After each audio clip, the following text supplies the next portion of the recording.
Welcome aboard! This training is designed to empower you with the skills and knowledge to manage operational incidents effectively, ensuring excellence in everything we do.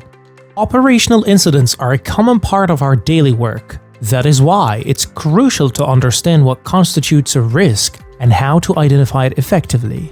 Risk is the possibility of an event, action, or a combination of circumstances occurring that could significantly impact the organization from achieving its desired objectives. Here are some common risks encountered in our daily professional lives: high employee turnover, fraudulent activities, delay in funding, economic fluctuations, market volatility. At Hasana, our focus is not on eliminating risk entirely. Instead, we aim to empower our employees with the tools and expertise to effectively identify, mitigate, and manage risks, ensuring resilience and success in every endeavor. One of the recent examples of operational incidents: in May 2022, while working from home in London on a public holiday, a Citigroup trader made an input error. Instead of selling a basket of shares worth 58 million, he mistakenly created a basket value of 444 billion due to a fat finger. Although a warning sign popped up on the screen, he overrode it. This resulted in the bank mistakenly selling a large number of European stocks, which prompted a flash crash. Citigroup agreed to pay a fine of 78 million to UK regulators for the mistake. Another example of a case: in 2023, SEC-regulated firms such as Goldman Sachs, Morgan Stanley, and Citigroup faced a cumulative 2 billion in fines for violating SEC regulations. These breaches occurred as Wall Street employees and managers utilized consumer messaging platforms like Signal and WhatsApp, circumventing record-keeping requirements for crucial business communications necessary for safeguarding against fraud and other misconduct. These incidents could happen in other business sectors other than finance and investment. For example, in 2024, a technical issue at Tim Hortons resulted in mistakenly informing customers they won a $55,000 boat. An unknown number of participants in the chain's roll-up to win promotion were surprised to learn they won through an email, which turned into disappointment after a follow-up email from Tim Hortons to disregard the previous one. A class action lawsuit was filed against Tim Hortons, and it's seeking a $10,000 per customer in putative damages. Now let's start by understanding what exactly an incident is. Simply put, when a risk materializes, it becomes an incident. For this training, we're focusing on operational incidents. These are errors or events that lead to or could have led to negative financial, regulatory, or reputational impact for Hasana. Now that we understand the basics, let's move to the next slide to explore some real-world examples of operational incidents to see how they can happen in practice. Here are some examples of operational incidents that could occur in our work. Incorrect trade entry resulting in financial loss to Hasana. Non-compliance with investment management agreement (IMA) resulting in regulatory breach. Incorrect processing of corporate action. Missing a capital call. Publishing incorrect financial statements. Disclosure of personal information to unintended recipient. Now, let us explore the factors leading to operational incidents. 1. People means incidents caused by intentional or unintentional human actions and factors. 2. Process, which are incidents resulting from incorrect or outdated processes and procedures. 3. System. These are incidents due to hardware and software issues, which impede the ability of employees to complete their work.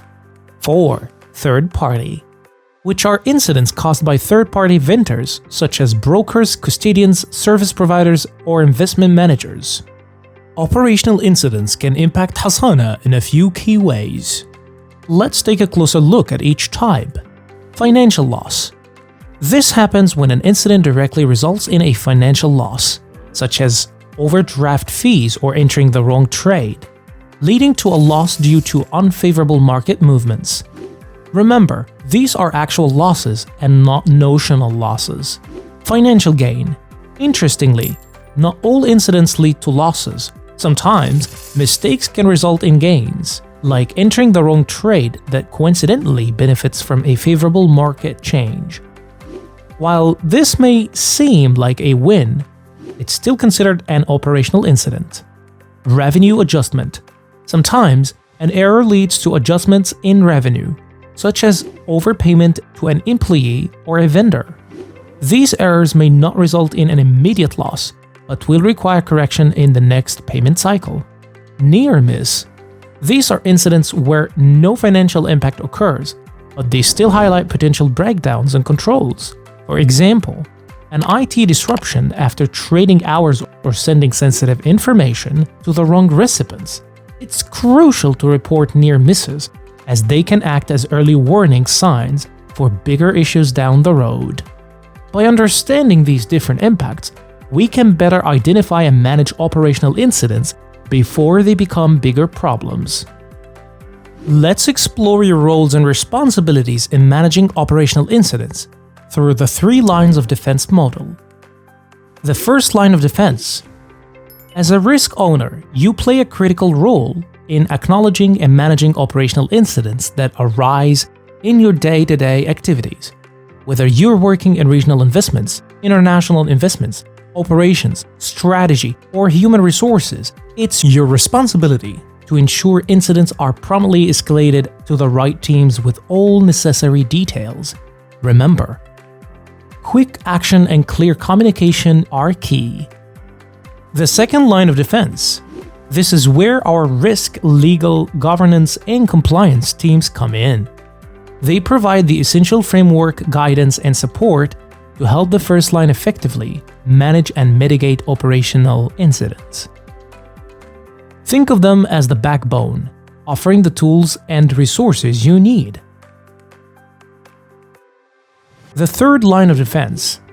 This line provides risk assurance. The internal audit team ensures that the governance, risk management, and internal controls from both the first and the second lines are effective and functioning properly.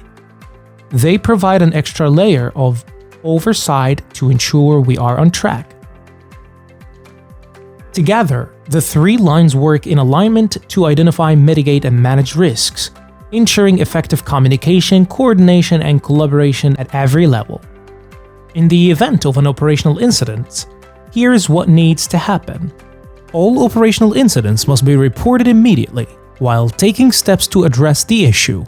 To report, send an email to erm@hasana.com.sa with all the available details. Be sure to notify your manager and other relevant stakeholders, including your department and division head. In case an incident investigation is required, the ERM division shall investigate the operational incident in coordination with relevant stakeholders, taking into consideration the severity level of impact of the incident, to support in devising the necessary remediation steps. It's crucial that incidents are reported on time by all employees. There should be no fear of criticism or retaliation for doing so. Reporting incidents helps us learn and prevent future issues. It's important to note that operational incidents signify a breakdown in existing controls or lack of controls, and reporting these incidents will help Hasana determine the follow-up actions that need to be taken to avoid recurrence. When filling out the operational incident report form, make sure all relevant details are included, from the incident itself to proposed remediation steps, and make sure the form is submitted on time to the ERM division. Before submitting, the form must be reviewed and approved by your head of department or division, along with any other stakeholders involved. This ensures the details are accurate and complete. Lastly, remember that all employees must read and follow the operational incident management policy. It's essential for ensuring we are all aligned and ready to respond effectively. By following these steps, we ensure that each incident is handled correctly and that we continuously improve our processes to protect Hasana. Well done! You've completed the Operational Incident Management training. Next, take the quiz to test your knowledge. Once finished, your training will be marked as complete. Good luck!